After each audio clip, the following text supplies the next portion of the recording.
হকির জাদুকর মেজর ধ্যানচাঁদের জন্মদিন উপলক্ষে শুক্রবার সারা দেশের সঙ্গে তাল মিলিয়ে ঊনকোটি জেলায় পালিত হল জাতীয় ক্রীড়া দিবস।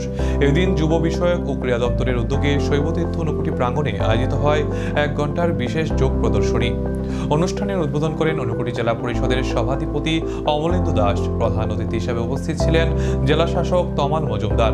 এছাড়াও উপস্থিত ছিলেন পৌর পরিষদের চেয়ারপারসন চপলা দেবরায়, চণ্ডীপুর পঞ্চায়েত সমিতির চেয়ারম্যান শম্পা দাস পাল, মহকুমার শাসক বিপুল দাস সহ অন্যান্য বিশিষ্টজনেরা। অলিম্পিকের জন্য অলিম্পিক হবে, ঠিক আছে, অনেক দেশ অংশগ্রহণ করবে, ঠিক আছে, কিন্তু আমাদের ভারতবর্ষের মেডেলের তালিকায় মেডেল লিস্টে কোনো নাম ছিল না। একটাই আমরা অপেক্ষা করতাম যে এবার হকি খেলাতে কে প্রথম হবে, এবং আমাদের প্রতিযোগীর মধ্যে অস্ট্রেলিয়া, পাকিস্তান চির প্রতিদ্বন্দ্বী পাকিস্তানের সঙ্গে প্রায় সময় আমাদের সেমিফাইনাল ফাইনাল অনুষ্ঠিত হতো, অস্ট্রেলিয়ার সঙ্গে হতো।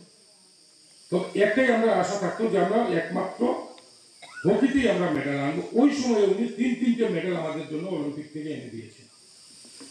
তো উনার যে খেলাধুলার প্রতি উনার যে অবদান, সেটা আমরা ভুলতে পারি না। তার জন্যই আজকে আমরা ওনাকে স্মরণ করছি, ওনার প্রণামে 100 কোটি প্রণাম নিবেদন করছি। খেলাধুলা সর্বদাই ভালো। আজ থেকে বছর 10 পিছনে যান, আমাদের রাজ্যের খেলাধুলার যে লেভেল ছিল, ওর আজকের যে লেভেল, অনেকটা উন্নতি হয়েছে।